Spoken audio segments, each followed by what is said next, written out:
ये इतना अकड़ के चलते हो, नेचुरल चौड़ी छाती है। Hello hello hello hello hello. तो आज हम आ गए हैं lecture number 4, electric charges and fields. और आज हम करेंगे, क्या करने वाले हैं भाई साहब, सुपर पोजिशन प्रिंसिपल पर रिलेटेड ढेर सारे क्वेश्चंस, और पेंडुलम पर रिलेटेड भी क्वेश्चंस करेंगे, और Coulomb's law in vector form आज हम इस वीडियो में करने वाले हैं। तो आपने कल पढ़ा था ना भाई, सुपर पोजिशन प्रिंसिपल पढ़ाया था, है ना। और उस सुपर पोजिशन प्रिंसिपल में हमने एक क्वेश्चन कराया था कि दो चार्जेस हैं, कुछ आर सेपरेशन पर रखे हुए थे, और वहां पर हमने थर्ड चार्ज को रखा था और उस पर नेट फोर्स जीरो करके दिखाया था, है ना। तो उसको बोला था हमने concept of similar charges, concept concept of similar charges, concept of similar charges क्या बोलता है, कॉन्सेप्ट ऑफ सिमिलर चार्जेस क्या बोलता है भाई साहब, कि हमारे पास दो चार्जेस थे, एक था Q और दूसरा था हमारे पास NQ। ठीक है, दोनों के बीच की डिस्टेंस R थी, दोनों के बीच की डिस्टेंस R थी, और हमने देखा था कि हर चार्ज को हमने यहां पर रखा था इनके बीच में, है ना, और Q को, और इस पर नेट फोर्स हमने जीरो निकाली थी। और नेट फोर्स किस पोजीशन पर निकाली थी, हमने इस डिस्टेंस को x माना था, है ना, और इस डिस्टेंस को हमने r माइनस एक्स माना था। ठीक है, और जो हमारी x निकल के आई थी वो कितनी थी, r upon under root n plus one, r upon under root n plus one, ये हमने निकाला था। और ये x क्या थी ये x, वो नहीं, ये x क्या थी, ये x की position of third charge where net force on this charge is zero, यानी इस पोजीशन पर फ्रॉम स्मॉल चार्ज, यानी ये इस चार्ज से थी, ये कहां से थी, from small charge, from small charge, यानी इस कैपिटल चार्ज से, है ना, इस स्मॉल चार्ज से इस चार्ज की दूरी x बोली थी हमने, और ये कितनी निकली थी, r upon under root n plus one, जहां पर कि इस चार्ज पर, इस स्मॉल चार्ज पर नेट फोर्स क्या थी, जीरो थी। ठीक है, अच्छा, अगर मान लो कि मैं अभी तक ये मेरा जो चार्ज था, ये जो थर्ड चार्ज था, ये हमारा पॉजिटिव था, अगर मैं इस चार्ज को नेगेटिव कर दूं, मान लो अगर मैं इस चार्ज को नेगेटिव कर दूं, है ना, तो होगा क्या, ये हमारा चार्ज था वन और ये हमारा चार्ज था टू। ठीक है, तो अब ये जो है अब अपनी तरफ अट्रैक्टिव फोर्स लगाएगा F1। ठीक है, और यहां पर क्या है, इधर हो जाएगा F2।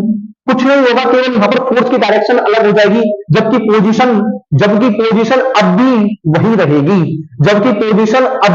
वही रहेगी, अच्छा, अगर मान लो कि ये मेरा जो n है, n क्या है, रेशियो है दो चार्जेस का, है ना, n क्या है, रेशियो होता है चार्जेस का।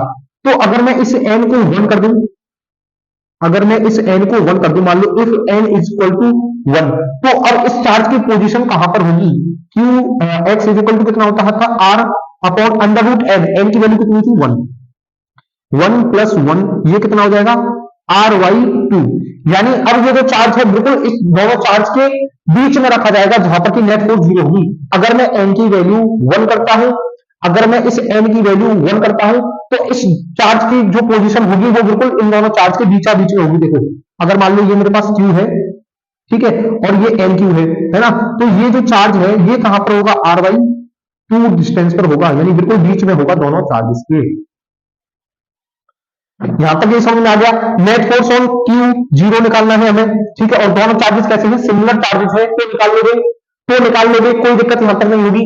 अगर मेरे पास अपोजिट चार्जेस हो जाए, अब मेरे पास क्या हो जाए, ये अपोजिट चार्जेस हो जाए, कि अगर मेरे पास क्या हो कि ये जो Q है ये माइनस Q हो जाए। ठीक है, और चलो इसको फिर से बनाते हैं ना बढ़िया तरीका से, इसको नोट कीजिए जब तक, नोट करेंगे। वो कहता था ना, सुनसान रात तो हम सारी रात, तो बोलो क्या करेंगे, हवन करेंगे, है ना। तो अब यहां पर क्या हो जाएगा, मान लो अपोजिट चार्जेस हो जाएंगे, यानी दोनों चार्जेस क्या हो, अब अपोजिट चार्जेस हो, मतलब अगर एक चार्ज नेगेटिव हो जाए और एक चार्ज पॉजिटिव, अगर ये माइनस क्यू है और ये है एन क्यू, है ना, ये चार्ज को नाम दिया था मैंने वन, इस चार्ज को नाम दिया था टू। अब मैं यहां पर थर्ड चार्ज को कहां पर रखूं कि नेट फोर्स 0 हो जाए। मैंने यहां पर पिछले क्वेश्चन में 3 रीजन बनाए थे, इस भी क्वेश्चन में मैं क्या करूंगा, 3 रीजन फिर से बनाने वाला हूं। इस क्वेश्चन में भी मैं क्या करने वाला हूं, 3 रीजन यहां पर बनाने वाला हूं। ठीक है, यहां पर भी मैं क्या करने वाला हूं, 3 रीजन यहां पर बनाने वाला हूं भैया। ठीक है, तो अब सबसे पहले ये पहला रीजन हो गया, ये हमारा पहला रीजन, ये हमारा दूसरा रीजन और ये हमारा तीसरा रीजन। अच्छा, ये डिस्टेंस हमारी आर थी, ये डिस्टेंस हमारी आर थी। अब मैं इस सबसे पहले हमारा सेकंड रीजन में हमारा जब हमारे सिमिलर चार्जेस थे, तो सेकंड रीजन में हमारा नेट फोर्स 0 आ रहा था क्यू चार्ज पर, यानी थर्ड चार्ज को जब हम रख रहे थे। तो क्या मैं इन दोनों चार्ज के बीच में फिर से इस क्यू चार्ज को रखकर देखूं। मान लो मैंने यहां पर क्यू चार्ज रखा है और इसकी डिस्टेंस एक्स मानी है। ठीक है, और तो अब एक चीज सुनो, ये है माइनस क्यू, ये चार्ज क्या है माइनस क्यू, तो ये इस पर अट्रैक्टिव फोर्स लगाएगा, इस पर अट्रैक्टिव फोर्स लगाएगा F1। ठीक है, और एन क्यू क्या है पॉजिटिव है, एन क्यू क्या है पॉजिटिव है, तो ये इस पर रिपल्सिव की फोर्स लगाएगा इसी डायरेक्शन में, इधर आ जाएगी F2। तो ये दोनों फोर्स क्या कैंसिल हो सकती हैं, ये दोनों फोर्स ऐड हो जाएंगी, ये दोनों फोर्स क्या होंगी ऐड होंगी ना कि कैंसिल। तो यहां पर नेट फोर्स 0 निकल के आएगा, नहीं निकलेगा। यहां पर क्या नेट फोर्स 0 निकलेगा, नहीं निकलेगा। अब मान लो मैं थर्ड रीजन में रखता हूं क्यू को। ठीक है, तो यहां पर जो माइनस क्यू है, माइनस क्यू जो है वो अट्रैक्टिव फोर्स लगाएगा, इसको हम बोल देते हैं F1।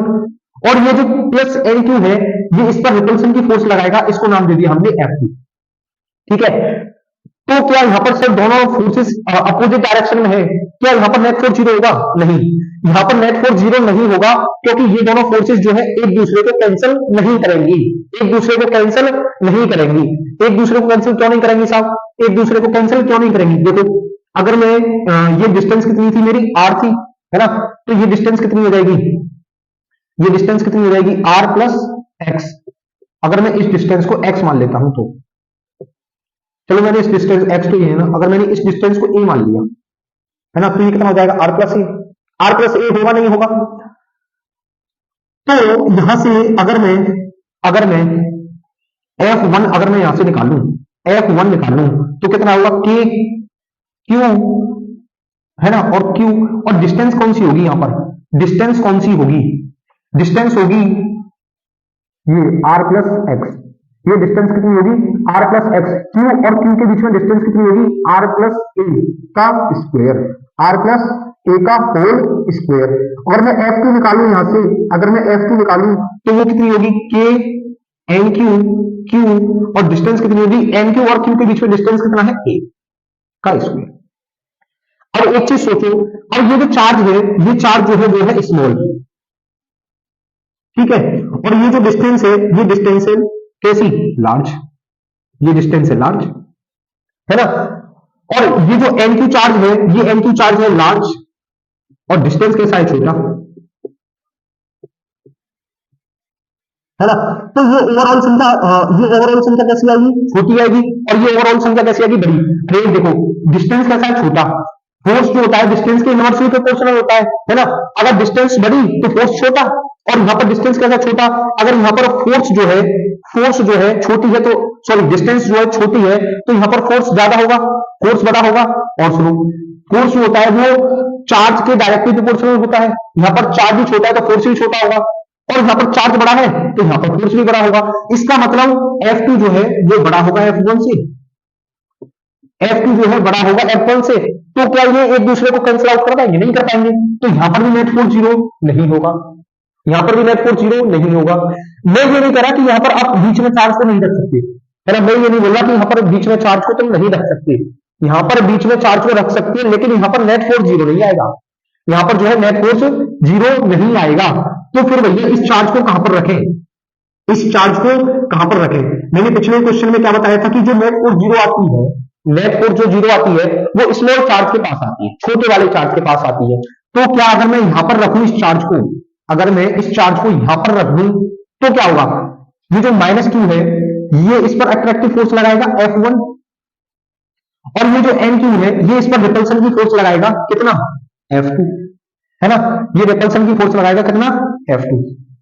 ठीक है, अच्छा ये डिस्टेंस है हमारी r, अगर मैं इस डिस्टेंस को x मान लूं, अगर मैं इस डिस्टेंस को x मान लूं तो ये डिस्टेंस कितनी हो जाएगी, r प्लस एक्स। ये डिस्टेंस जो मेरी r प्लस एक्स हो जाएगी। बात समझ में आ रही है? अरे बात समझ में आ रही है नहीं आ रही है भाई? आ रही है ना, आ रही है ना? तो समझो फिर F1 क्या होगा, यहां पर F1 होगा K Q Q, डिस्टेंस कितना लूंगा मैं, अरे डिस्टेंस कितना लूंगा, Q और Q के बीच में कितना है, एक्स स्क्वेयर। बहुत सही। अब F2 कितना है, F2 कितना है, K N Q Q upon distance कितना लूंगा, R प्लस एक्स। NQ और Q के बीच में कितना है, R प्लस एक्स, तो R प्लस एक्स का होल स्क्वेयर। बात यहां तक समझ में आ रहा है, बात यहां तक समझ में आ रहा है? तो अब मुझे नेट फोर्स जीरो करना है तो क्या कर दूंगे, F1 is equal to F2। F1 को अगर मैं F2 के इक्वल कर दूं तो क्या होगा, K Q Q upon x square is equal to K N Q Q upon R plus x का होल स्क्वेयर। ठीक है, यहां तक बात समझ में आ रही है? अब देखो काटा पीछी मचाओ भाई, काटा पीछी मचा दो आपको, है ना?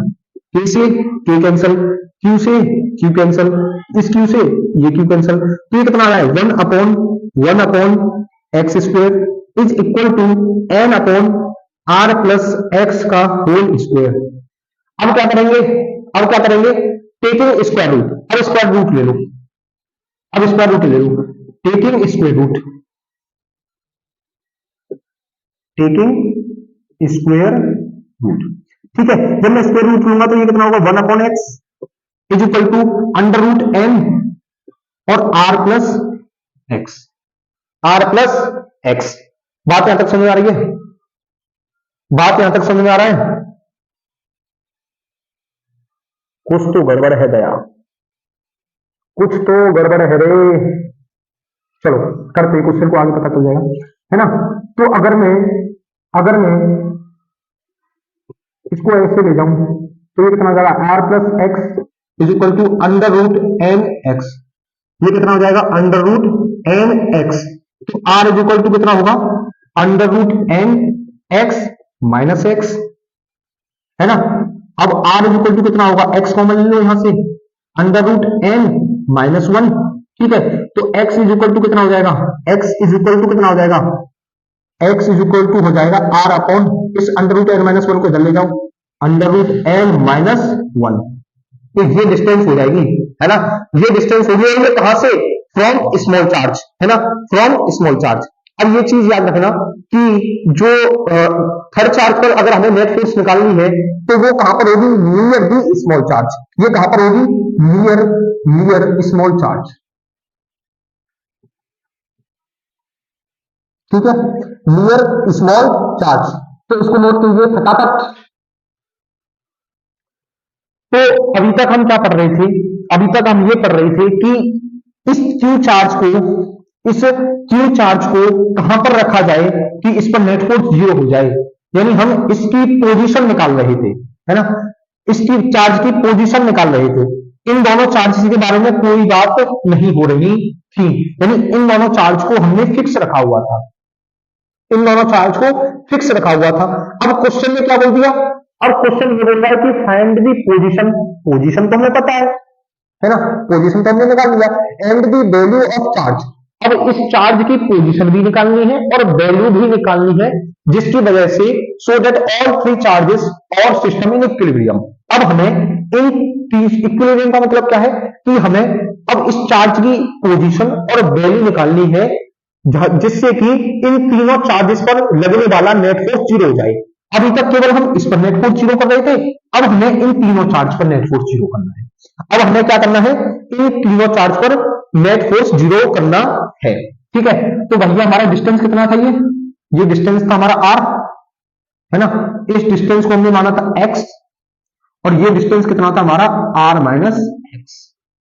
ठीक है, ये डिस्टेंस था हमारा आर माइनस एक्स, और हमने इस x की वैल्यू निकाली थी, इस x की वैल्यू जो निकाली थी वो आई थी r upon under root N plus one. ठीक है, r upon under root N plus one. अब हमें क्या है कि इन तीनों चार्जेस पर नेट फोर्स जीरो करना है ना? तो मैं कह रहा हूं क्या, q और एन क्यू में से, क्या बोल रहा हूं मैं, सुनना ध्यान से, क्यू और एन क्यू में से मैं किसी एक चार्ज को पकड़ूंगा, किसी एक चार्ज को पकड़ूंगा और उस पर नेट फोर्स जीरो कर दूंगा, है ना। उस पर नेट फोर्स क्या कर दूंगा, जीरो कर दूंगा। मान लो अब मुझे इस क्यू चार्ज पर, इस क्यू चार्ज पर इनको नाम देंगे, ये है 1, है ना, ये है 2 और ये है 3, है ना। इस क्यू चार्ज पर मुझे नेट फोर्स जीरो करना है, इस क्यू चार्ज पर मुझे नेट फोर्स जीरो करना है। तो इस चार्ज पर पहले तो फोर्स देखो, ये एन क्यू फोर्स लगा रहा होगा, एन क्यू फोर्स लगा रहा होगा, ये एन क्यू फोर्स किधर लगाएगा, इधर, ठीक है। एन क्यू किधर फोर्स लगाएगा, इधर, एफ टू फोर्स लगा रहा है। अब हमें अगर q net sorry net force n q अगर हमें जीरो करना है, जीरो करना है, तो F three must be cancel F two, है ना। एफ थ्री जो है मस्ट कैंसिल करना चाहिए एफ टू को, यानी अब जो इसकी वजह से ये जो क्यू चार्ज है, ये इस चार्ज पर भी फोर्स लगा रहा होगा भैया, ये जो चार्ज है एन क्यू पे फोर्स लगा रहा है एफ टू। अब ये जो क्यू चार्ज है ये भी तो फोर्स लगा रहा होगा, मान लो इसकी फोर्स है एफ थ्री। अब ये जो है एफ थ्री मस्ट कैंसिल करना चाहिए एफ टू को। अगर मैं, ये पॉजिटिव चार्ज है, अगर मैं क्यू को पॉजिटिव लेता हूं तो ये रिपल्सन की फोर्स लगाएगा, तो इसका नेट फोर्स जीरो होने का नहीं है भैया। तो अब क्या किया जाए, अगर ये अट्रैक्टिव फोर्स लगाई, अगर मान लो कि F3 इधर फोर्स लगाई इस पर, F3 इधर फोर्स लगा दीजिए इस पर, है ना, तो यहां पर क्या है कि ये दोनों फोर्सेस कैंसिल हो सकती है। इसके लिए Q को क्या होना पड़ेगा, must be negative, Q must be negative. ये दोनों बातें जो है तुम्हें इस क्वेश्चन में भैया याद रखनी है बस, कि वैल्यू ऑफ Q होगी वो मस्ट बी नेगेटिव होगी, तभी इस फोर्स पर जाकर नेट फोर्स क्या है, जीरो होगी, तभी इस चार्ज पर, इस क्यू चार्ज पर नेट फोर्स जो है वो जीरो होगी। ठीक है, बात समझ में आ गई, बात समझ में आ गई। यहां तक हमें क्या है कि हमने एक चार्ज को पकड़ा और उसका नेट फोर्स जीरो कर दिया। अब जो है नेट फोर्स जीरो करने के लिए क्या होगा कि F2 इक्वल कर दूंगा F3 के, F2 को F3 के इक्वल कर दूं, तो F2 कितना है, F2 कितना है, K Q n Q upon कितना होगा, Q और एन क्यू के बीच में डिस्टेंस कितना है, आर स्क्वायर, कितना है, आर स्क्वायर, है ना। और ये किसके इक्वल हो रहा है, के क्यू और क्यू के बीच में डिस्टेंस कितना है, एक्स स्क्वायर। ठीक है, काटन पीटी मचाओ भाई साहब, काटा पीटी शुरू, के से के कैंसल, क्यू से क्यू कैंसल, तो हमारे पास यहां पर निकल के क्या आया, यहां पर हमारे पास N Q upon R square is equals to Q X square, is equals to Q X square. आगे तो इसको करेंगे क्या, अब यहां पर करेंगे क्या, इस एन क्यू को इसको ऐसे ट्रांसफर कर दो, है ना, ऐसे क्रॉस मल्टीप्लाई कर दो इनका, एक्स स्क्वेयर एन क्यू और क्यू आर स्क्वेयर, एक्स की वैल्यू कितनी थी हमारी, एक्स की वैल्यू थी r upon under root N plus one, यानी ये कितना हो जाएगा, r square upon under root N plus one का होल स्क्वेयर, यही होगा, और एन क्यू, और ये किसके इक्वल था, के आर स्क्वेयर, इस आर स्क्वेयर से ये r square cancel, r square से आर स्क्वेयर कैंसल, तो इस क्यू की वैल्यू कितनी आ गई, क्यू की वैल्यू आई n Q upon under root N plus one का होल स्क्वेयर। और हमने क्या पढ़ा था कि वैल्यू ऑफ क्यू हमने ये निकाली है, पोजीशन क्या थी, ये थी, और वैल्यू क्या है क्योंकि ये है, लेकिन value of Q must be negative, तो यहां पर क्या होगा, नेगेटिव साइन लगा दो, तो वैल्यू ऑफ क्यू क्या होगी, माइनस का n Q upon under root N plus one का होल स्क्वेयर, ये वैल्यू होगी क्योंकि जिसकी वजह से ये तीनों चार्जेस किसमें हो जाएंगे, इक्विलिब्रियम में हो जाएंगे, या फिर whole system is in equilibrium, यहां से होल सिस्टम क्या होगा, इक्विलिब्रियम में होगा, या फिर net force on all three charges is zero. इसके लिए हमारे पोजीशन एंड वैल्यू क्या होगी, क्योंकि पोजीशन होगी r upon under root N plus one, और वैल्यू क्या होगी, माइनस का n Q upon under root N plus one, का होल स्क्वायर। बात समझ में आ गई? बात समझ में आ गई? अगर समझ में आ गया है तो एक सवाल करते हैं, और ये नीट का सवाल है, नीट में कई बार पूछा गया है भाई साहब। तो क्वेश्चन क्या कहता है कि a charge q is placed at the centre of line joining two equal charges q। दो हमारे पास इक्वल चार्जेस हैं q, और दूसरा भी क्या है q, और बोल रहा है कि q चार्ज जो है प्लेस्ड किया गया है इन दोनों के सेंटर पर, है ना, इन दोनों के सेंटर पर q है। तो ये डिस्टेंस कितना हो गया r/2, और ये डिस्टेंस भी कितना हो गया r/2। तो पूछा क्या है कि the system of three charges will be in equilibrium if q is equal to, यानी q की वैल्यू निकालनी है जिससे कि ये जो सिस्टम है इक्विलिब्रियम में हो जाए। तो q की वैल्यू हमने अभी क्या निकाली थी, q इज इक्वल टू था minus N Q upon under root N plus one का whole square, under root N plus one का होल स्क्वायर। ये हमने अभी वैल्यू निकाली थी, यानी वैल्यू क्या आएगी, नेगेटिव आएगी। तो ये क्वेश्चन तो ये आंसर तो हो नहीं सकता, नहीं ये वाला हो सकता है। अब आंसर कौन सा होगा, या तो दूसरा या फिर तीसरा, क्योंकि क्यू की वैल्यू क्या होगी, मस्ट बी नेगेटिव। ये हमने पढ़ा था ना, क्यू की वैल्यू नेगेटिव होनी चाहिए अगर हमें तीनों चार्जेस को इक्विलिब्रियम में रखना है तो।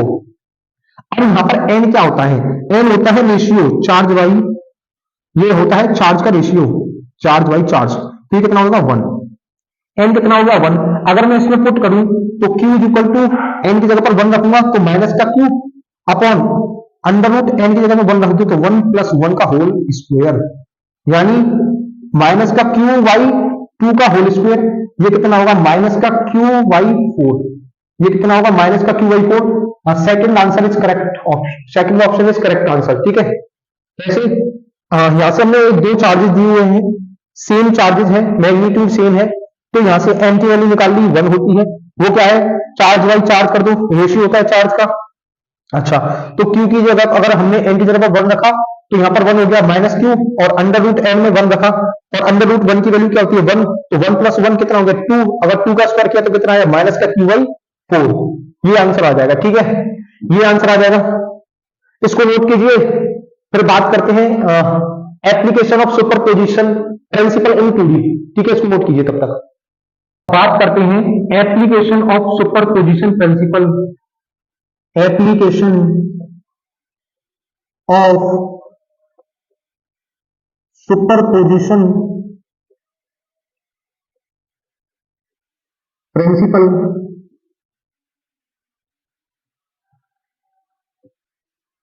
इन 2D।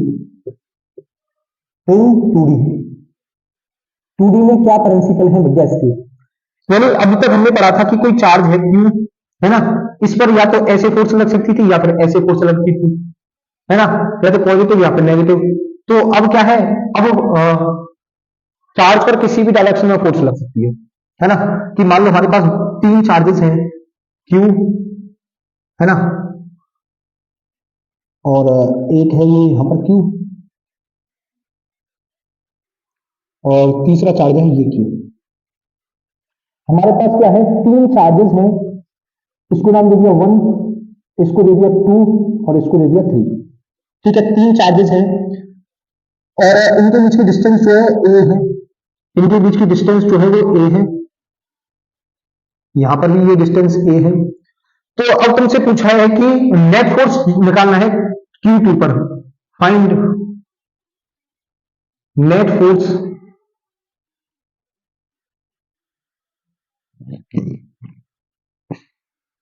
Sorry net force on Q। अब हमें क्या करना है, find net force on Q, इस Q पर नेट फोर्स निकालना है। ठीक है, तो अब इस Q पर ये Q1 भी फोर्स लगा रहा होगा इस डायरेक्शन में, मान लो इस फोर्स को हमने नाम दे दिया F1, और इस Q चार्ज पर ये Q3 फोर्स लगा रहा होगा, है ना, इस Q चार्ज पर, इस Q2 चार्ज पर ये Q3 फोर्स लगा रहा होगा, इस डायरेक्शन में लगा रहा है, क्योंकि फोर्स क्या होती है, लाइन जॉइनिंग होती है। ये जो कूलॉम फोर्स होती है वो line joining centre of two charges के अलग लगती है। तो अब इनका जो नेट फोर्स आएगा, इस पर जो नेट फोर्स आएगा वो इस डायरेक्शन में आएगा, दोनों के सेंटर से, है ना, इधर आएगा नेट फोर्स, नेट फोर्स। तो यहां पर क्या है, रिजल्टेंट निकालना है दो फोर्सेस का, है ना। और ये जो फोर्स है इक्वल फोर्स है, यानी F1 F2 equal to F3, यानी F1 जो है F2 के इक्वल है और F3 के भी इक्वल है, यानी F1 F2 और F3 तीनों इक्वल है, तो हम इनको F के इक्वल बोल सकते हैं। यानी ये फोर्स जो है वो भी F के इक्वल होगी और ये फोर्स जो है वो भी F के इक्वल होगी। अच्छा, अब दो वेक्टर्स का, अगर मैं दो वेक्टर्स का रिजल्टेंट निकालता था, दो वेक्टर्स का रिजल्टेंट निकालता था, तो वो कैसे निकालता था, ये मान लीजिए एफ है और ये भी एफ है, तो ये रिजल्टेंट कैसे निकल के आता था, किस डायरेक्शन में आएगा, ये देखो इस डायरेक्शन में आएगा, कैसे, ये ऐसे, ये दोनों ऐसे हैं, तो किधर डायरेक्शन में बंद हो रहा है इनका मुंह, ऐसे, यूं, है ना, तो ये बिल्कुल ऐसे ऐसे आएगा, यूं एफ नेट इधर निकल के आएगा ये। अब ये कैसे होता था, अगर मैं ये किसी का भी रिजल्टेंट निकालना था, तो वेक्टर में पढ़ा था आपने 11th क्लास में कि रिजल्टेंट निकालना है दो वेक्टर्स का, तो वो क्या होता है, वो क्या होता है, A square plus B square plus 2ab cos theta, ये होता है, ये होता है। अच्छा, तो यहां पर एफ नेट क्या है, F net is the resultant of forces F1 and F3, तो F1 और F3 जो है F के इक्वल है, तो F square plus 2f square, F into F, F square हो जाएगा, और cos थीटा, थीटा कितना है यहाँ पर, थीटा जो है यहाँ पर 90 डिग्री है, थीटा कितना है 90 डिग्री, तो cos 90 डिग्री, तो ये तो कितना हो गया जीरो, cos 90 कितना होता है जीरो, तो एफ नेट होगा, एफ नेट कितना होगा, एक एफ स्क्वायर दो एफ स्क्वायर कितना होगा 2f स्क्वायर, यानी एफ नेट जो होगा वो √2f होगा, √2f होगा, और √2f की वैल्यू कितनी होगी, F net is equal to √2f कितना है, k q q upon a square, k q q upon a square. तो अगर हमारे दो वेक्टर्स के बीच में, दो वेक्टर्स के बीच में 90 डिग्री का थीटा बन रहा है, ये देखो यहाँ पर 90 डिग्री का थीटा बनना था, अगर दो वेक्टर्स के बीच में 90 डिग्री का अगर थीटा बन गए, तो वहां पर जो नेट फोर्स निकलती है वो √2 टाइम्स ऑफ एफ निकलती है ना। अगर हमारे दो वेक्टर्स के बीच में, है ना, दो वेक्टर्स के बीच में अगर 90 डिग्री का एंगल बनता है, तो वहां पर जो रिजल्टेंट फोर्स जो आती है वो √2 टाइम्स ऑफ एफ आती है, ठीक है, इसको नोट कीजिए, इसको नोट कीजिए। अगर अब मैं बात करूं, अब मैं बात करूं कि अब हमने क्या ले लिया, एक इक्विलेटरल ट्रायंगल लेते हैं। इक्विलेटरल ट्रायंगल क्या होता है, इक्विलेटरल ट्रायंगल होता है जिसके जो साइड्स होती है वो साइड्स बराबर होती है, और थीटा जो है वो 60 डिग्री होता है ना। अगर मान लो मैं एक इक्विलेटरल ट्रायंगल ले लूं, इक्विलेटरल ट्रायंगल ले लिया, और यहां पर तीनों सेम चार्ज हैं, तीनों सेम चार्ज हैं, डिस्टेंस मान लो ए है, डिस्टेंस मान लो तीनों की कितनी है, ए है ना। अच्छा, हर तरह से कहे कि इस क्यू चार्ज पर, इस Q1 पर, ये जो मान लो इस 1 है, ये 2 है और ये 3 है, अब इस Q1 पर नेट फोर्स निकालो, Q1 पर नेट फोर्स निकालो, तो इस Q1 पर नेट फोर्स कैसे निकालोगे, इस Q1 पर नेट फोर्स कैसे निकालोगे, नेट फोर्स पर Q2 भी लगा रहा होगा, Q3 भी लगा रहा होगा, ये जो Q2 लगा रहा होगा ये ऐसे लगा रहा होगा F2, है ना, और जो Q3 है वो ऐसे लगा रहा होगा, ऐसे, है ना, वो ऐसे लगा रहा होगा F3, तो एफ नेट कैसे आएगा, देखो भाई इस पर दो फोर्स लग रही है ऐसी, एक ऐसे लग रही है F2 और दूसरी ऐसे लग रही है F3, ठीक है, तो एफ नेट जो आएगा वो इधर डायरेक्शन में आएगा, एफ नेट ऐसे, ऐसे ही तो आएगा भाई, ऐसे, ठीक है, एफ नेट, तो इनके बीच में थीटा कितना है, थीटा है 60 डिग्री, अरे यहाँ पर 60 डिग्री है ना 60 डिग्री है, तो ये भी कितना होगा 60 डिग्री, तो थीटा 60 डिग्री रखा है, और यहाँ पर जो मैग्नीट्यूड है वो सेम है, एफ, मैग्नीट्यूड क्या है, सेम है, क्योंकि सेम क्या है, अगर मैं मान लो कि एफ ऑन 1 ड्यू टू 2 वो कितना है, k Q square upon a square, है ना, F2 है, F2 मान लो, और मैं F3 निकालू यहां से, F3 अगर मैं निकालू तो वो कितना होगा, के Q square upon a square, यानी यहां से ये दोनों एफ के इक्वल नहीं है, ये दोनों जो है एफ के इक्वल नहीं आ रहे हैं, है ना, दोनों फोर्सेस सेम है, और जब दोनों फोर्सेस सेम है तो मैं इनको एफ नहीं बोल सकता, एफ बोल सकता हूं, और हमने पढ़ा था कि जब भी दो वेक्टर्स का मैग्नीट्यूड सेम होता है तो वहां पर जो रिजल्टेंट आता है वो कितना आता है, 2a cos theta by 2। Resultant कितना आता है, cos थीटा बाई 2।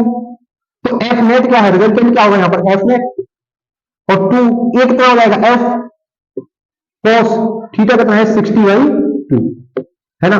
तो एफ नेट यहां से जो आएगा वो आएगा 2f cos 30 डिग्री, ठीक है।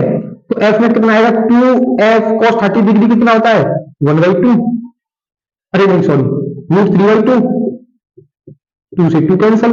तो यहां से एफ नेट जो निकलेगा, एफ नेट जो निकलेगा वो √3 टाइम्स ऑफ एफ निकलेगा। यानी कि जब भी अगर हमारे दो वेक्टर्स के बीच में थीटा 90 डिग्री होगा तो जो नेट फोर्स निकलेगा, किसी भी चार्ज पर नेट फोर्स निकालना है और थीटा वहां पर 90 है तो √2 टाइम्स ऑफ एफ होगा, एफ नेट, है ना। और अगर कोई चार्ज पर नेट फोर्स निकालना है और वहां पर थीटा जो है 60 डिग्री है तो वहां पर नेट फोर्स जो आएगा वो √3 टाइम्स ऑफ एफ आएगा। वो कितना आएगा, √3 टाइम्स ऑफ एफ आएगा। अच्छा, अब बात करते हैं कि हमारे पास क्या है, स्क्वायर है कोई, है ना, स्क्वायर है। अच्छा साहब, अब स्क्वायर ले लिया, अरे हम कुछ भी ले सकते हैं भाई, हम क्या वो कहते हैं ना, एक था जब तक तोड़ेंगे नहीं तब तक छोड़ेंगे नहीं, बहुत ही लंबा दंगल चलेगा रे, अभी तो बस शुरुआत है ना। अभी तो ट्रेंगल क्या, स्क्वायर सब कुछ लेंगे, जो है सबको उड़ा देंगे, गर्दा गर्दा कर देंगे, है ना। अगर मान लो कि स्क्वायर ले लिया, कोई एक स्क्वायर ले लिया, और स्क्वायर की भैया क्या होती है, ऑल साइड इक्वल होती है ना। स्क्वायर की क्या होती है, सभी साइड बराबर होती है। ये भाई सब ड्राइंग बहुत अच्छा है हमारा, ड्राइंग बहुत अच्छा है ना। और मान लो इसकी वर्टिसिस पर, इस स्क्वायर की वर्टिसिस पर क्यू चार्ज रखा हुआ है और साइड मान लेना सभी साइड्स क्या है, बराबर है। इसको 1 नाम दे दिया, इसको मैं 2 नाम दे रहा हूं, इसको 3 दे रहा हूं, एक इसको 4 दे रहा हूं, है ना। ये 2.5 किलो का आता है और जब ये सामने वाले पर उठता है ना तो सामने वाला उठता नहीं उड़ जाता है। हाँ, अच्छा छोड़ो खैर उस बात को। तो अगर मैं कहूं कि इस फ्लोर पर नेट फोर्स निकालना है, find net force on any charge, किसी भी चार्ज पर नेट फोर्स निकाल दो। ये तुमसे क्वेश्चन पूछा है, किसी भी चार्ज पर नेट फोर्स निकाल दो भाई साहब। तो अगर मैं इस Q4 पर निकालूं तो कितना होगा, इस Q4 पर एक Q3 भी चार्ज नेट फोर्स लगाना होगा, F2, और ये 3 भी फोर्स लगाना होगा, बिल्कुल सही, F3, है ना। तो अगर मैं इनका रिजल्टेंट निकालूं, इनके बीच में थीटा कितना, 90 डिग्री, और जब मैंने बोला कि थीटा 90 डिग्री तो एफ नेट कितना आएगा, एफ नेट कितना आएगा, एफ नेट देखो 2 है मेरे पास, F3 और एक है F2, इनके बीच में थीटा 90, तो एफ नेट कितना आएगा, √2 टाइम्स ऑफ एफ। अरे √2 टाइम्स ऑफ एफ आएगा, ये बिल्कुल समझ में नहीं आता तुमको, अभी तब से मैं समझा रहा हूं कि अगर थीटा 90 है तो √2 टाइम्स ऑफ एफ आएगा, अगर थीटा 60 है तो √3 टाइम्स ऑफ एफ आएगा, ये समझ में नहीं आता तुमको। अच्छा है। अब एफ नेट जो निकलेगा, लेकिन अगर मैं अब देखो यहाँ पर क्यू बंदी को नेट फोर्स लगा रहा होगा भाई, एफ नेट कितना आएगा यहाँ पर एफ वन भी तो फोर्स लगा रहा होगा, इस पर एफ वन भी तो फोर्स लगा रहा होगा। अच्छा, F1 फोर्स लगा रहा है, देखो F1 जो है वो कितना फोर्स लगाएगा, इस पर F1 भी लगेगा, है ना। तो F नेट जो आएगा यहां से, F नेट जो आएगा वो कितना आएगा, √2 times of F plus F1, यही तो निकलेगा। तो अब मुझे √2 टाइम्स ऑफ F पता है, अब F1 निकालना है, तो वो कितना होगा, KQ² अपॉन डिस्टेंस का स्क्वायर। अब यहाँ पर डिस्टेंस कौन सा ले, अरे डिस्टेंस Q और Q के बीच में कौन सा डिस्टेंस है, ये डिस्टेंस है, और ये क्या है, डायगोनल है। डायगोनल ऑफ स्क्वायर कितना होता है, ये नहीं पढ़ा है शायद हमने, नहीं पढ़ा है, ये होता है a√2। हम नहीं साहब, निकाल के बताओ इसको, है निकाल के बताओ। ये समझ आ गया, इसको निकाल दो भाई, इसको डायगोनल ऑफ स्क्वायर को निकाल के बताते हैं, ठीक है। देखो ये है, मैं इतने पार्ट को कंसीडर करता हूं, इतने पार्ट को, ठीक है। ये अगर ये साइड ए है, ये साइड ए है ना, तो अगर मुझे ये निकालना है तो ये क्या है, मान लो हाइपोटेन्यूस है, हाइपोटेन्यूस का स्क्वायर कितना होता है, perpendicular square plus base square, है ना, तो ये कितना हो गया 2a स्क्वायर, है ना, तो h इज इक्वल टू कितना होगा, √2 कर दो इसका, तो कितना हो जाएगा √2a, तो ये कितना है √2a, है ना, √2a ही तो है, तो यहाँ पर ये कितना होगा 2a स्क्वायर, 2a स्क्वायर क्यों, क्योंकि √2a का स्क्वायर करेंगे तो कितना आएगा 2a स्क्वायर। यहां तक बात समझ में आ रहा है, आना चाहिए, बहुत अच्छा आना चाहिए, है ना। चलो, तो एफ नेट कितना होगा, यहां से एफ नेट कितना होगा, √2 एफ कितना है k Q square upon a square plus के Q square upon 2a square, ठीक है, ये है। तो एफ नेट कितना निकलेगा यहां से, के Q square upon a square और √2 प्लस 1/2, ये हमारा एफ नेट निकल जाएगा, ठीक है, ये हमारा एफ नेट निकल जाएगा। और इसको एफ नेट को कैसे भी लिख सकते हैं, एफ नेट को ऐसे भी लिख सकते हैं, ये के Q square upon a square क्या था एफ, तो √2 प्लस 1/2, दोनों ही सही है, दोनों ही सही है, दोनों है सही, तो क्या है गलत ये बता दो हमको। कुछ गलत नहीं है, सब सही है, इसको नोट कीजिए जल्दी। एक बार क्वेश्चन समझा देते हैं तुमको, क्वेश्चन समझा देते हैं। देखो क्या है कि इस चार्ज पर ये तीनों चार्जेस फोर्स लगा रहे होंगे, Q4 पर Q2 भी लगा रहा होगा, Q3 भी लगा रहा होगा। अब Q3 और Q2 जो है, Q3 और Q2 जो है, ये जो सेम मैग्नीट्यूड का फोर्स लगा रहे होंगे, सेम मैग्नीट्यूड का फोर्स लगा रहे होंगे, तो इन दोनों की वजह से जो नेट फोर्स आएगा वो √2f आएगा। और जो Q1 है वो उसकी डिस्टेंस अलग है, तो वहां पर सेम मैग्नीट्यूड का फोर्स नहीं लगेगा, तो जो एफ नेट निकलेगा वो Q1 Q2 इनकी वजह से जो फोर्स है उसकी वजह से उसका और F1 की दोनों का अगर ऐड कर दूं तो उस पर एफ नेट निकल जाएगा, है ना। तो F1 कितना निकला था, K Q square upon 2a square, इन दोनों को ऐड कर दिया तो एफ नेट निकल आया, ठीक है, इसको नोट कीजिए। तो अब करते हैं Coulomb's law in vector form. और आगे बढ़ने से पहले आज आप सभी ने कई सारे क्वेश्चंस देखे हैं, भाई बोर हो गए होंगे। अगर यार देखो बोर हो रहे हो तो ये बोर होने का टाइम नहीं है भाई, है ना। तो इसीलिए कुछ लाइंस लिखी हैं, इनको ध्यान से सुनिएगा। कुछ लाइंस है, ध्यान से सुनिएगा कि मत बैठ मेरे यार, मत बैठ मेरे यार, तुझे आगे बढ़ते रहना है, मत बैठ मेरे यार, तुझे आगे बढ़ते रहना है, और लोगों को जवाब तू नहीं तेरी कामयाबी देगी, यही सफलता का कहना है, यही सफलता का कहना है।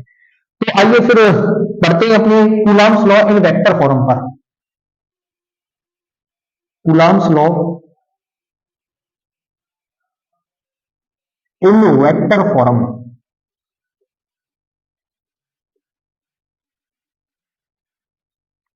कूलॉम्स लॉ की वेक्टर फॉर्म क्या कहती है, देखो अभी हमने कूलॉम्स लॉ पढ़ा था कि हमने दो चार्जेस को कुछ r डिस्टेंस पर रखा है, दो चार्जेस हैं और उनके बीच की डिस्टेंस कितना है, r है, तो उनमें लगने वाला जो फोर्स है वो कितना होता है, k Q1 Q2 upon r square. ये तो रही बात स्केलर की, ये क्या है, स्केलर फॉर्म है कूलॉम्स लॉ की। अगर मैं इसको वेक्टर फॉर्म में लिखना चाहूं, वेक्टर फॉर्म में अगर मैं इसको लिखना चाहूं तो जो Q1 है, Q1 जो है ये Q2 पर फोर्स लगा रहा होगा भैया, ऐसे F फोर्स लगा रहा होगा। तो अब उसकी डायरेक्शन में मुझे एक यूनिट वेक्टर ले रहा हूं, मैं इस फोर्स की डायरेक्शन में क्या है, एक यूनिट वेक्टर ले रहा हूं। तो अगर मुझे इसको वेक्टर फॉर्म में लिखना है तो मुझे यहां पर यूनिट वेक्टर से मल्टीप्लाई करना पड़ेगा, है ना। तो यूनिट वेक्टर क्या शो करता है, डायरेक्शन शो करता है। यूनिट वेक्टर क्या होता है, डायरेक्शन बताता है, ठीक है। अच्छा, और यूनिट वेक्टर हमने क्लास 11th में पढ़ा था, यूनिट वेक्टर को कैसे लिखते हैं, यूनिट वेक्टर को उसके वेक्टर, उसी वेक्टर को उसके मैग्नीट्यूड से अगर मैं डिवाइड कर दूं, किसी वेक्टर को अगर मैं उसके मैग्नीट्यूड से डिवाइड कर दूं तो वहां पर मेरा यूनिट वेक्टर निकल के जो है आ जाता है। तो अगर मैं इस फोर्स को लिखना चाहूं तो कैसे लिखूंगा, कि Q1 Q2 upon r square अब यूनिट वेक्टर को कैसे लिखूंगा मैं? यूनिट वेक्टर को लिखूंगा r vector divided by its magnitude, ठीक है, डिवाइडेड बाई इट्स मैग्नीट्यूड। अच्छा, मैग्नीट्यूड को या तो तुम ऐसे लिख लो या फिर ऐसे भी लिख सकते हो, सिंपल आर, कोई दिक्कत नहीं है ना, ऐसे भी लिख सकते हो। अच्छा, तो एफ जो होगा, एफ वेक्टर जो होगा वो कितना होगा, k Q1 Q2 upon r vector और आर स्क्वायर कितना हो जाएगा, ये आर क्यूब है ना, और आर वेक्टर, ये हमारा कूलॉम्स लॉ का वेक्टर फॉर्म आ जाएगा, है ना, वेक्टर फॉर्म आ जाएगा। अब लेकिन बात रही कि भैया बोर्ड्स में आ जाए, बोर्ड्स में क्वेश्चन पूछ ले कि कूलॉम्स लॉ को वेक्टर फॉर्म में लिखिए, तो ऐसे लिखेंगे? बिल्कुल नहीं लिखेंगे भाई ऐसे, है ना, बढ़िया तरीके से एकदम, है ना। तो अब मैं क्या करता हूं, यहाँ पर कोऑर्डिनेट सिस्टम मान लेता हूं कोई एक, है ना, कोऑर्डिनेट सिस्टम है ये, कोऑर्डिनेट सिस्टम है भैया, और यहां से मैं दो चार्जेस को मान लेता हूं, Q1 Q1 और दूसरा चार्ज क्या है हमारा, Q2, दूसरा चार्ज क्या है, Q2, है ना, और इनको ज्वाइन कर देते हैं, ठीक है। अब इसकी जो पोजीशन, ये ओरिजिन से इस चार्ज की जो पोजीशन है मान लो वो है R1, ये कुछ वेक्टर ऐसे होंगे, है ना, R1, और इसकी जो पोजीशन वेक्टर है वो है R2 वेक्टर, R2 वेक्टर, ये R1 वेक्टर और R2 वेक्टर क्या है, पोजीशन वेक्टर्स है Q1 एंड Q2 के, कहां से, ओरिजिन से। अच्छा, अब एक चीज बताओ, एक चीज बताओ, अगर मैं इस डिस्टेंस को x मान लूं, अगर मैं इस डिस्टेंस को x मान लूं, तो यहां से एक चीज बताना, ये Q1 पर जो फोर्स लगा रहा होगा, Q2 पर जो फोर्स लगा रहा होगा वो Q1 लगा रहा होगा, और Q1 पर Q2 भी फोर्स लगा रहा होगा। ये F1 और F2 क्या है, F1 है फोर्स ऑन 1 ड्यू टू 2, और F2 क्या है, फोर्स ऑन 2 ड्यू टू 1, है ना। F1 क्या, F12 क्या है, फोर्स ऑन 1 ड्यू टू 2, और F21 क्या है, फोर्स ऑन 2 ड्यू टू 1। अच्छा साहब, अगर मैं इस x की वैल्यू को निकालना चाहूं, इस x की वैल्यू को निकालना चाहूं तो मैं कैसे निकालूंगा, देखो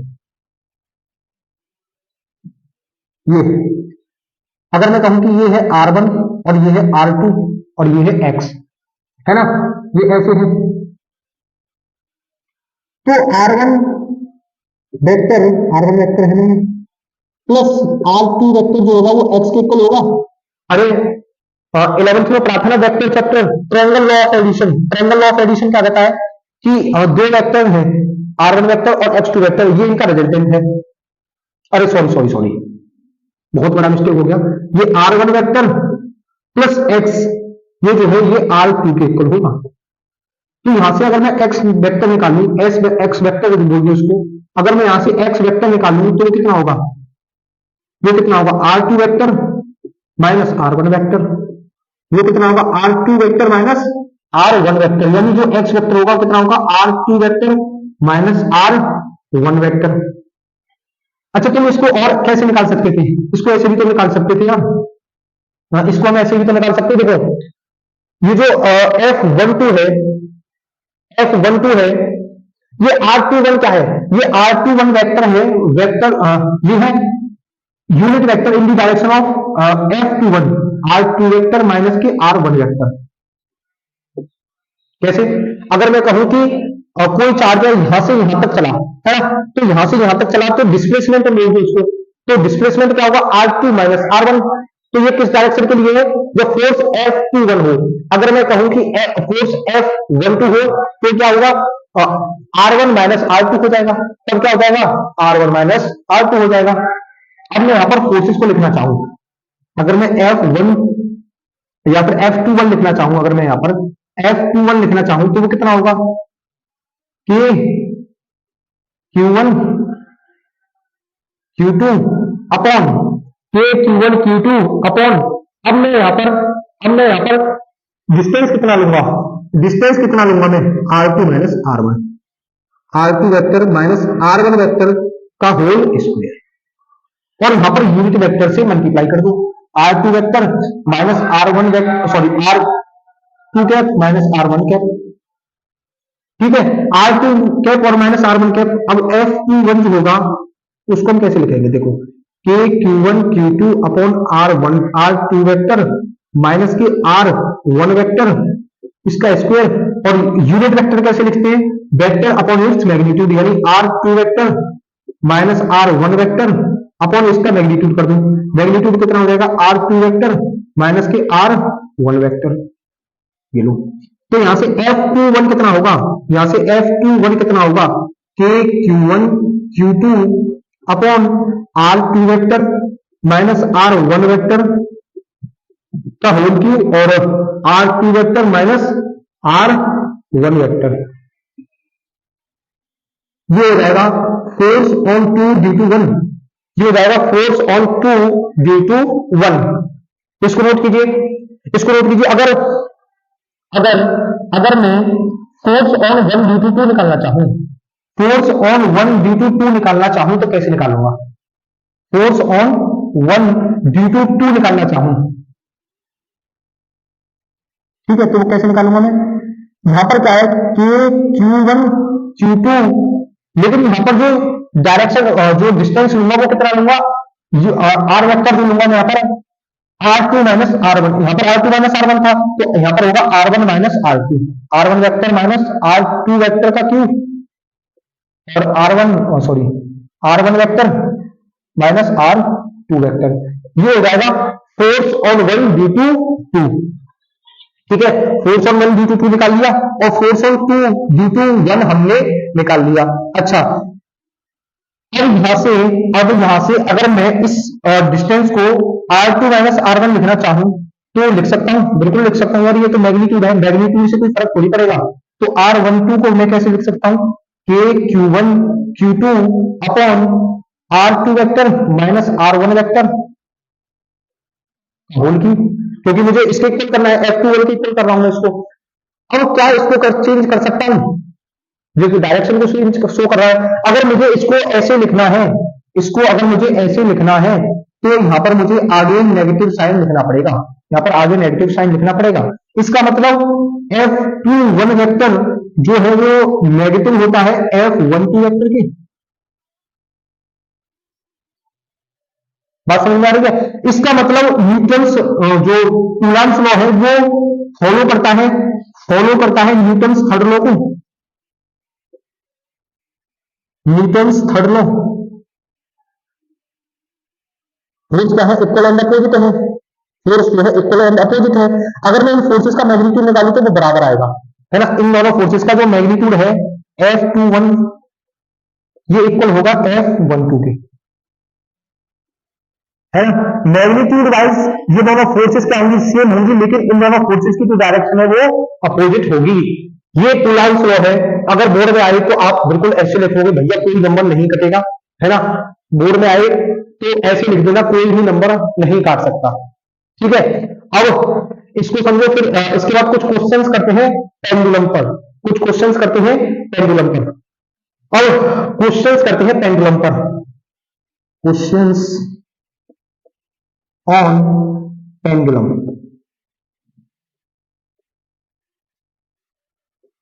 पेंडुलम पर क्या करते हैं हम, सवाल, है ना। तो मान लो कोई एक सीन है, थोड़ा इधर बनाते हैं इसको, है ना, और यहां पर क्या है, दो चार्जेस लगे हुए थ्रेड से, दो चार्जेस लगे हुए हैं थ्रेड से, और इन दोनों चार्जेस का, सॉरी, इन दोनों थ्रेड्स का जो लेंथ है वो सेम है ना। मान लो कि ये दोनों क्या है, एल लेंथ के हैं, एक सीलिंग से दो चार्ज लटके हुए हैं थ्रेड से, और इन दोनों थ्रेड का जो साइज लेंथ है वो क्या है, मान लो सेम है, और इन दोनों चार्जेस का मास दिया हुआ है, इसका है m1 और इसका है m2, इसका है m1 और इसका है m2।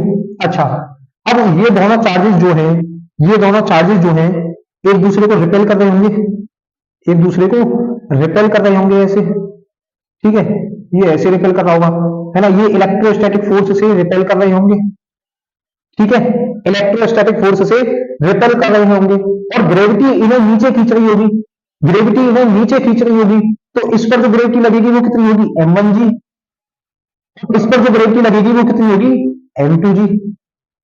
भाई ग्रेविटी है, ग्रेविटी इन्हें नीचे खींच रही होगी क्योंकि इन दोनों का मास है ना, और यहाँ पर इलेक्ट्रोस्टैटिक फोर्स यहाँ पर रिपल्सन की लग रही है, क्योंकि दोनों सेम सेम नेचर के चार्जेस हैं, अच्छा, और यहाँ पर टेंशन भी लग रही होगी, मान लो यहाँ पर टेंशन है T1 और यहाँ पर जो टेंशन है वो है T2, और मान लो कि ये जो थीटा है ये थीटा बना रहे हैं, थीटा 1 बना रहा है और इधर जो है वो थीटा 2 है।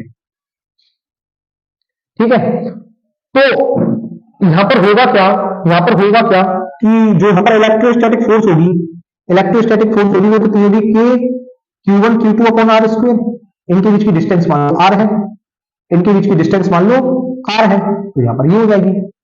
अब मैं इनमें से एक को कंसीडर कर रहा हूं, एक को मान के चलो, एक से काम हो जाएगा, दूसरा हम खुद को उसकी सिमिट्री से निकाल लेंगे। ठीक है, एक को मान के चल रहा हूं, यहाँ पर एक को कंसीडर कर रहा हूं, मान लो कि ये है हमारा, ठीक है, ये है Q1, मास है M1, ठीक है, इधर जो फोर्स लग रहा है M1G है ना, और यहां पर जो थीटा था वो कितना था, थीटा 1 था, तो यहां पर भी कितना होगा, यहां पर भी इसको भी थीटा 1 बोल देंगे। इधर इलेक्ट्रोस्टैटिक फोर्स लग रही थी Fe। अच्छा, ऊपर जो टेंशन आएगा वो आएगा T1 cos थीटा,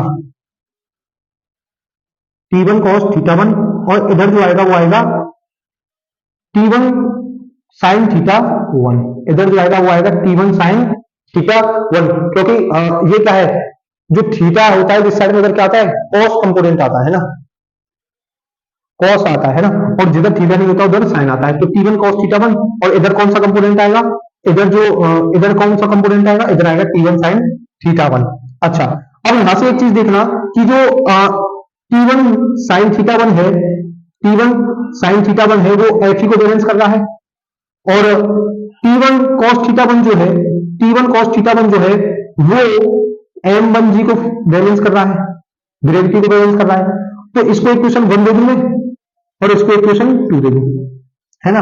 अब यहां पर होगा क्या कि अगर मान लो मैं इक्वेशन 1 को डिवाइड करूं इक्वेशन 2 से, इक्वेशन 1 डिवाइडेड बाय इक्वेशन 2, तो यहां पर T1 से T1 कट जाएगा, तो ये कितना होगा, tan थीटा 1, tan थीटा 1 कितना होगा, Fe upon M1G, Fe upon M1G। उसी प्रकार सिमिट्री से अगर मैं निकालूं तो tan थीटा 2 भी निकाल सकता हूं मैं, tan थीटा 2 कितना होगा, यहाँ पर tan थीटा 2 कितना होगा, Fe अपॉन M2G, क्योंकि Fe अपॉन M2G, क्योंकि इलेक्ट्रिक फोर्स तो सेम है ना, इलेक्ट्रोस्टैटिक फोर्स तो सेम है, लेकिन इनके मास डिफरेंट है, तो यहाँ पर ये हो जाएगा। तो अगर मैं इसको इक्वेशन ए दे दूं और इसको इक्वेशन बी दे दूं, है ना, इसको इक्वेशन ए दे दूं और इसको इक्वेशन बी दे दूं, अब मैं क्या करूं, अब मैं इक्वेशन ए को डिवाइड करूं इक्वेशन बी से, इक्वेशन ए को अगर मैं डिवाइड करूं इक्वेशन बी से, तो यहां पर होगा क्या कि tan थीटा 1 जो होगा अपॉन tan थीटा 2, है ना, ये कितना होगा, Fe वाई M1G upon Fe upon M2G, तो G से G कैंसल, Fe से Fe कैंसल, तो tan theta 1 upon tan theta 2, ये कितना हो जाएगा, M1 upon sorry M2 upon M1, क्योंकि ये M2 जो है वो ऊपर चला जाएगा यहां पर, है ना। हाँ, तो tan theta 1 upon tan theta 2 कितना है, M2 upon M1, M2 upon M1। अच्छा, अगर कंसीडर करो इसको यहां पर नोट करेंगे, इसको यहां पर नोट करेंगे भाई, इसको मिटा दो भाई, ये तो कोई दिक्कत नहीं है। तो अगर मान लो कि मैं इस मासेस को सेव कर देता हूं, है ना, अब मैं क्या कर देता हूं, इन दोनों मासेस को सेव कर देता हूं, अगर M1 जो है M2 के इक्वल हो जाए, if M1 is equal to M2, तो यहां पर होगा क्या कि tan थीटा 1 जो है वो tan थीटा 2 के इक्वल हो जाएगा, मतलब थीटा 1 जो है वो थीटा 2 के इक्वल हो जाएगा, बस समझ गए। यानी मैं इस क्वेश्चन से कहना क्या चाहता हूं कि जब हम मास को सेव कर दें, है ना, जब हम इन दोनों चार्जेस के मास को सेव कर दें, तो यहां पर जो थीटा 1 है और जो थीटा 2 है, जो ये जो थीटा बन रहे थे, ये जो थीटा है वो सेम हो जाएंगे, इवन इवन टेंशन भी सेम होगा, यानी T1 जो है वो T2 के इक्वल हो जाएगा, टेंशन भी सेम और थीटा भी सेम। यानी जब हम मास को सेम कर दें, जब दो चार्जेस के मास को सेम कर दें, तो उनके बीच का जो थीटा है वो सेम, और उनमें लगने वाला जो टेंशन है, टेंशन फोर्स है वो सेम, ठीक है, लेकिन चार्जेस क्या है, चार्जेस डिफरेंट है ना, चार्जेस क्या है, चार्जेस डिफरेंट है, तो इसको नोट कीजिए, इसको नोट कीजिए और फिर क्वेश्चन करते हैं इस पेंडुलम से रिलेटेड एक बढ़िया सा। तो पेंडुलम से रिलेटेड एक सवाल करते हैं और ये सवाल क्या कहता है, सवाल को पढ़िए भैया ध्यान से। और देखिए, two small spheres each having charges plus q are suspended by insulating thread of length l from a hook. मान लो कि हमने दो चार्जेस हैं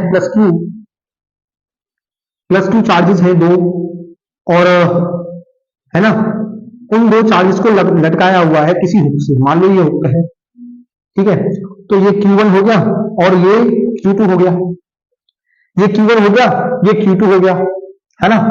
अब क्या बोल रहा है, इसकी लेंथ है L और इसकी भी लेंथ है L। तो this arrangement is taken in space where there is no gravitational effect, यानी वहां पर कोई ग्रेविटेशनल अफेक्ट नहीं है, ग्रेविटी जीरो है, ग्रेविटी जीरो है।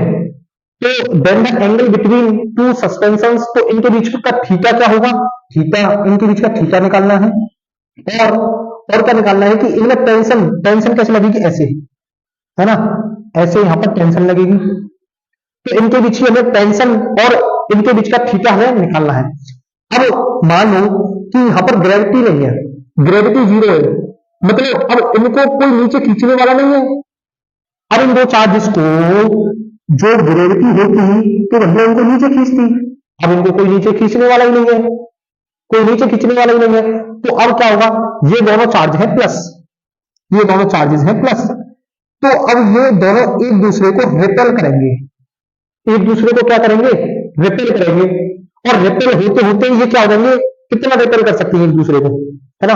अगर मान लो मेरे पास ऐसे दो चार्जेस हैं, ऐसे रिपेल कर रहे हैं, ऐसे ऐसे ऐसे, कितना रिपेल कर सकते हैं, इतना रिपेल कर सकते हैं, है ना, इतना रिपेल कर सकते हैं।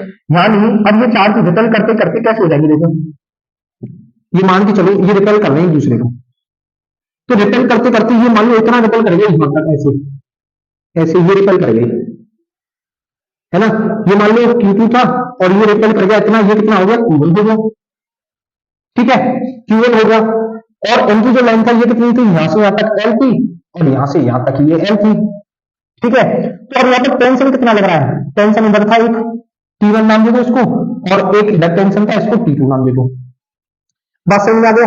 अब हमें थीटा निकालना है, थीटा निकालना है, तो इनके बीच का थीटा कितना होगा, ये मैक्सिमम कितना निकल कर सकते हैं, 180 डिग्री, ठीक है। इससे ज्यादा क्या ही निकल करेंगे, तो 90 डिग्री वाले ऑप्शन को हटा दो, दूसरा ऑप्शन नहीं हो सकता और चौथा ऑप्शन नहीं हो सकता। अच्छा, तो अब पहला ऑप्शन हो सकता है या फिर तीसरा ऑप्शन हो सकता है, पहला ऑप्शन हो सकता है या फिर तीसरा ऑप्शन हो सकता है। तो अब यहाँ पर जो टेंशन होगा वो इलेक्ट्रोस्टैटिक फोर्स के इक्वल हो जाएगा, यानी जो टेंशन होगा वो किसके इक्वल हो जाएगा, इलेक्ट्रोस्टैटिक फोर्स के इक्वल हो जाएगा, है ना। तो यहाँ पर अगर मैं इलेक्ट्रोस्टैटिक फोर्स निकालूं तो वो कितना होता है, के क्यू स्क्वायर। अब डिस्टेंस कितना होगा, दोनों चार्जेस के बीच का डिस्टेंस कितना है, ये एल और ये एल, तो ये डिस्टेंस कितना होगा भाई, 2L हो गया, ये डिस्टेंस कितना हो गया, 2L का स्क्वायर, 2L का स्क्वायर। तो आंसर कौन सा होगा, 180 के Q square upon L square, ये भी नहीं होगा। आंसर कौन सा होगा, थर्ड आंसर होगा भैया फिर, है ना, के Q square upon 2L square. तो यहां पर क्या था, यहां पर क्या था, एक बार फिर से इस क्वेश्चन को समझिए कि यहां पर ये था कि दो चार्जेस को हमने लटकाया हुआ था हुक से, ठीक है, ये था हमारा Q1 और ये जो था, इस दोनों चार्ज Q थे, है ना, प्लस Q थे, और इनके बीच का थीटा हमें निकालना था, है ना। और यहां पर टेंशन लग रहा था T1 मान लो इसको, और इस टेंशन को हम T2 बोल देंगे। अच्छा, यहां पर कोई भी मास नहीं था, सॉरी यहां पर कोई भी अफेक्ट नहीं था ग्रेविटी का, ग्रेविटी का कोई भी अफेक्ट नहीं था, तो इनके नीचे खींचने वाला कोई नहीं है। तो अब ये क्या है, एक दूसरे को रिपेल करेंगे, और ये रिपेल करते करते कितना रिपेल कर सकते हैं, थीटा 180 हो जाएगा। ये कितना रिपेल कर सकते हैं, 180 डिग्री थीटा हो जाएगा। लेकिन जब ये रिपेल करेंगे तो कितना कर सकते हैं, ऐसे हो जाएंगे ये, बस मान लो यहाँ पर Q2 आ गया और यहाँ पर क्या आ गया, Q1 आ गया। तो इनके बीच का थीटा कितना हो गया, ये थीटा कितना हो गया, 180 डिग्री। और टेंशन कितना हो गया, टेंशन जो है यहाँ पर इलेक्ट्रोस्टैटिक फोर्स के इक्वल हो जाएगा, टेंशन जो है वो इलेक्ट्रोस्टैटिक फोर्स के इक्वल हो जाएगा। तो वो कितना होगा, के क्यू स्क्वायर अपॉन 2L का होल स्क्वायर। तो राइट आंसर कौन सा होगा, तीसरा, 180 डिग्री थीटा और के Q square upon 2L square. तो आज की क्लास को यहीं तक रखते हैं। और कल की क्लास में फिर हम पढ़ेंगे इलेक्ट्रिक चार्जेस एंड फील्ड। तब तक के लिए बने रहिएगा, मजे करते रह जाएगा जिंदगी में, क्योंकि यार जिंदगी में जब तक मजे नहीं करोगे तब तक कुछ नहीं है भाई साहब, है ना।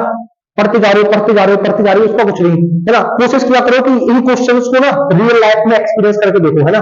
कोई घर पर ऐसे ही पेंडुलम की तरह ऐसे कोई धागा टांग दिया है ना, और उस पर करके देखिए क्या होता है ना। कुछ नहीं होगा, टाइम वेस्ट होगा, होने दो यार। कुछ तो दिमाग में बढ़ेगा, कुछ तो बढ़ेगा भाई, है ना। ऐसे ही कुछ ना कुछ करते रहा करो भाई, है ना। मतलब एक्सपेरिमेंट करते रहा करो दुनिया में, दुनिया में एक्सपेरिमेंट करते रहा करो। लोग पागल बोलने दो, कोई दिक्कत नहीं है ना। मतलब पागलों जैसे एक्सपेरिमेंट करते रहो, लेकिन हाँ एक्सपेरिमेंट ऐसे करना सही वाले कहीं करते जा रहे हो उनका कुछ, हाँ समझ रहे हो, हाँ ठीक है। तो तब तक के लिए बने रहिएगा और मिलते हैं नेक्स्ट वीडियो में।